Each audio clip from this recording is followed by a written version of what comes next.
اب آتے ہیں انجینئر محمد علی مرزا پہ. دیکھیں عام لوگ تو پاکستان میں ظلم کا شکار ہیں، جیلوں میں سڑ رہے ہیں، ان کے وکیلوں کو بھی قتل کر دیا جاتا ہے. لیکن اب معاملہ اس سے بھی اوپر چلا گیا کہ عام لوگ نہیں بلکہ وہ لوگ جو دین کو اپنی زندگیاں وقف کر چکے ہیں.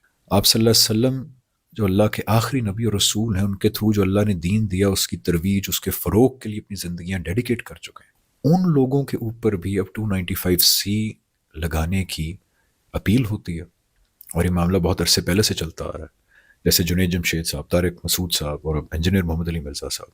اب اس میں ہوا کیا ہے؟ ہوا یہ ہے کہ ایسا انسان جس نے اپنی زندگی خدا کے دین کو ڈیڈیکیٹ کر دی ہے، اس نے اظہار خیال کے دوران کچھ ایسے الفاظ استعمال کر دیے جو لوگوں کو آبجیکشنیبل لگے. اب کیا رویہ ہونا چاہیے؟ آپ خود دیانتداری سے سوچیں.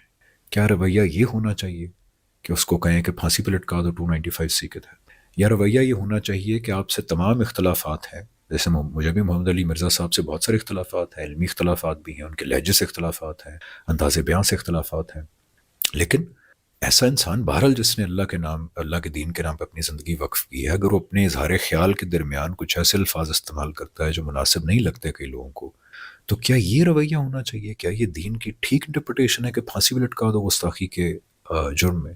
یا پھر زیادہ یہ کہ انسان ہمدردی سے یا چلیں غصے سے ہی کہہ دے کہ یار یہ آپ نے صحیح الفاظ استعمال نہیں کیا، آئندہ نہیں کرنے، اور بار بار توجہ دلائے. کیونکہ یہ کیسے ممکن ہے کہ ایک انسان جو اپنی زندگی خدا کے دین کو ڈیڈیکیٹ کر چکا ہے، وہ خدا کی یا اس کے رسول صلی اللہ علیہ وسلم کی گستاخی کرے؟ How does that make sense? ذرا خود سوچیے. یہ کسی بھی طرح اخلاقی طور پہ، دینی طور پہ، ریشنلی، انٹلیکچولی صحیح رویہ نہیں ہے، اور یہ بدقسمتی سے بڑھتا جا رہا ہے. اب دیکھیں جنید جمشید صاحب کے ساتھ کیا ہوا. ایک ایسا انسان جس نے جس چیز کو دل سے دین سمجھا، اس کو اپنی زندگی بدل دی، اس کے لیے پھر تبلیغ کے لیے اپنی جی جان لگا دی. ان کو سوچیں 295C بلاسمی ان کے اوپر کہا گیا کہ لاگو کی جائے، ان کو معافی مانگنی پڑی آ کے. طارق مسعود صاحب سے 100 اختلافات صحیح، لیکن بہرحال وہ ایک ایسے انسان ہیں کہ جنہوں نے اپنی زندگی خدا کے دین کی ترویج کے لیے وقف کر دی. اس طرح انجینئر صاحب 100 اختلافات ان سے صحیح، لیکن بہرحال یہ حقیقت ہے کہ ان کو صبح شام قرآن اور حدیث پڑھانے میں گزرتے ہیں. انہوں نے اپنی زندگی اللہ کے دین کو وقف کر دی. تو اس لیے گزارش بس یہ ہے کہ تھوڑا سا سوچئے کہ بلاسفمی کے حوالے سے ہمارے ہاں رویے کتنے غلط ہیں، ان رویوں کے نتیجے میں کتنا فساد اور کتنا ظلم ہو رہا ہے.